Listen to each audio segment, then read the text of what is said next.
दोस्तों, यदि आप अपने जीवन के दुखों से परेशान हैं तो ये कहानी आपको जरूर सुननी चाहिए। इस कहानी से आपको एक ऐसा सूत्र मिलेगा जिससे आपको जीवन में किसी भी मुश्किल परिस्थिति में भी परेशानी नहीं होगी। एक बार एक राजा ने अपने सभी बुद्धिमान मंत्रियों को बुलाया और उनसे कहा, मैं कुछ ऐसे रहस्य जानना चाहता हूँ जो बहुत ही छोटा हो। बड़ी बड़ी किताबें और ग्रंथ नहीं चाहिए, बस वो समझने में बिल्कुल आसान हो। बड़े बड़े सूत्र नहीं चाहिए, मुझे पढ़ने के लिए ज्यादा समय भी नहीं है। एक ऐसा रहस्य जो एक लाइन में हो, जिसे सुनकर कोई भी अपनी जिंदगी बदल सके, जो हर वक्त काम आए, फिर चाहे दुख हो या सुख हो, जीत हो या हार हो, जीवन हो या मृत्यु हो। तो तुम लोग मेरे लिए एक ऐसा ही सूत्र खोज कर लाओ। उन सभी बुद्धि वालों ने बड़ी मेहनत की, बड़ी बड़ी किताबें पढ़ी, बड़े बड़े विद्वानों को बुलाया, लेकिन कुछ भी निष्कर्ष नहीं निकला था। अंतिम समय में सभी थक हार कर बैठ गए। वे सभी आपस में बातें कर रहे थे कि तभी एक ने कहा, हमने इतनी सारे ग्रंथ पढ़ डाले, सारी किताबें पढ़ डाली, बड़े बड़े ज्ञानी व्यक्तियों से बातें कर ली, लेकिन अब तक कोई भी निष्कर्ष नहीं निकला। हमारी समस्या अभी भी वैसी ही बनी हुई है। तभी एक मंत्री बोला, मैंने सुना है एक गांव में बहुत बड़े साधु हैं जो किसी भी समस्या का निवारण कर देते हैं। वे बहुत बड़े विद्वान हैं और आत्मज्ञान को प्राप्त कर चुके हैं। क्यों ना हम लोग उन्हीं के पास चले। वह लोग उस साधु के पास पहुँचे और उन्हें सम्राट की कहानी बताकर समस्या का समाधान मांगा। साधु ने कहा, आप लोग मुझे सम्राट के पास ले चलिए। साधु अपने उंगली में एक अंगूठी पहनते थे। उन्होंने वह अंगूठी निकालकर सम्राट को दे दी और कहा, इसे पहन लो, ये बहुत ही चमत्कारी अंगूठी है।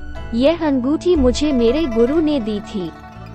इस अंगूठी के चमत्कार पत्थर के नीचे एक छोटा रहस्य है। मैंने अभी तक इसे खोला ही नहीं, क्योंकि मुझे कभी इसकी जरूरत ही नहीं पड़ी, इसलिए मैंने अभी तक इसे खोलकर देखा भी नहीं। लेकिन इस अंगूठी को देने से पहले मेरे गुरु ने एक शर्त रखी थी कि इस अंगूठी के अंदर मौजूद इस चमत्कारी रहस्य को तब ही जानना जब जिंदगी के सारे रास्ते बंद हो जाए, तभी इसे खोलकर देखना। लेकिन उनकी कृपा से मेरी जिंदगी में ऐसा कोई बुरा समय आया ही नहीं, इसलिए मैंने आज तक खोलकर इसे पढ़ा ही नहीं।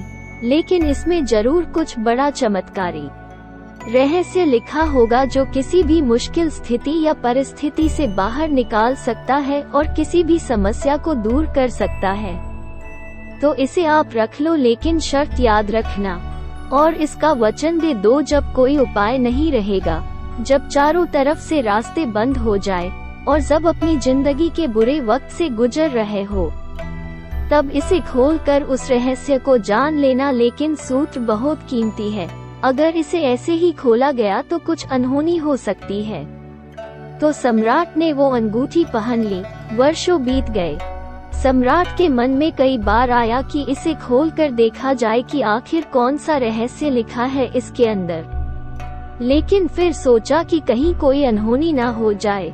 कुछ वर्षों बाद एक भयंकर युद्ध हुआ जिसमें सम्राट हार गया और दुश्मनों ने उनकी सारी संपत्ति राजपाट हड़प ली। सिर्फ यही नहीं, सम्राट के साथ साथ उनके सभी मंत्री और सभी परिवार वालों को कैदी बना लिया गया। उसके बाद से सम्राट किसी तरह कुछ सैनिकों को लेकर अपनी जान बचाकर वहां से भाग निकले और एक जंगल की तरफ चले गए। दुश्मन सैनिक सम्राट का पीछा कर रहे थे, तो सम्राट एक पहाड़ी घाटी से होकर भागे जा रहे थे। उसके पीछे घोड़ों की आवाज आ रही थी। अचानक सम्राट ने देखा कि रास्ता समाप्त हो गया। सामने एक बहुत ही भयंकर खाई है। अब तो वहां से सम्राट लौट भी नहीं सकता था, क्योंकि दुश्मन पीछा कर रहे थे। एक पल के लिए सम्राट तो चौंक गया कि क्या करे। फिर अचानक उसे उस साधु की दी हुई चमत्कारी अंगूठी की बात याद आई। सम्राट ने तुरंत वो अंगूठी खोली। उसमें से एक कागज निकला। उस कागज में एक छोटा सा वचन लिखा था, जिसे वह पढ़कर चौंक गया। उसमें लिखा था ये समय भी बीत जाएगा। वह सूत्र पढ़ते ही सम्राट के चेहरे पर खुशी आ गई और जो शरीर एकदम डर के मारे कांप रहा था वो एकदम से शांत हो गया। उसने सोचा शायद सूत्र ठीक ही कहता है, अब करने को कुछ नहीं है, और इस सूत्र ने सम्राट के भीतर सोई हुई आत्मा को जगा दिया। ये वक्त भी बीत जाएगा, ये पढ़ते ही उसके मन का डर खत्म हो गया था। अब वो बेचैन नहीं था, घबराया हुआ नहीं था और शांति से उसी स्थान पर बैठ गया। संयोग की बात थी कि थोड़ी देर बाद घोड़ों की पैरों की आवाज सुनाई देना बंद हो गई। सम्राट का पीछा कर रहे सैनिक कुछ देर बाद वहां से वापस लौट गए थे, क्योंकि उन्हें सम्राट कहीं भी दिखाई नहीं दे रहे थे। उन्हें पता ही नहीं चला कि सम्राट किस तरफ चले गए। सम्राट ने चैन की सांस ली और अंगूठी फिर दोबारा वापस पहन ली। ये समय भी बीत जाएगा, ये पढ़कर सम्राट का दिमाग और भी खुल गया था और उनके अंदर हिम्मत आ गई थी। इसलिए दोबारा उस सम्राट ने अपने मित्रों और सैनिकों को इकट्ठा कर एक रणनीति बनाई और दुश्मनों द्वारा कब्जा किए हुए अपने किले पर हमला कर दिया। और इस बार सम्राट सही सूझबूझ से उस लड़ाई में जीत गए और वह फिर वहां का सम्राट बन गए। इस बार जब सम्राट अपने सिंहासन पर बैठा था तो वो बहुत आनंदित हो रहा था और उसका सीना गर्व से चौड़ा हो रहा था। उसका मन चिल्ला चिल्ला कर प्रजा से कहना चाह रहा था कि देखो, मैं वही महान सम्राट हूँ जिसने अपना खोया हुआ सम्मान, खोया हुआ सैनिक, खोया हुआ संपत्ति और परिवार फिर से वापस पा लिया है। मैं एक विजेता हूँ। लेकिन इससे उस सम्राट का घमंड भी बढ़ते जा रहा था। तभी उस चमत्कार पत्थर की रोशनी जब सम्राट की आंखों पर पड़ी तभी उसको वो अंगूठी याद आई। उसने फिर से वो अंगूठी खोली और कागज को पढ़ा। पढ़ते ही सारा आनंद, सारी खुशी, सारा घमंड चेहरे से लापता हो गया। वह एक पल में शांत हो गया। इस पर उसके मंत्रियों ने पूछा कि अभी आप बहुत खुश थे लेकिन अचानक आप इस तरह शांत क्यों हो गए? क्या बात हुई सम्राट?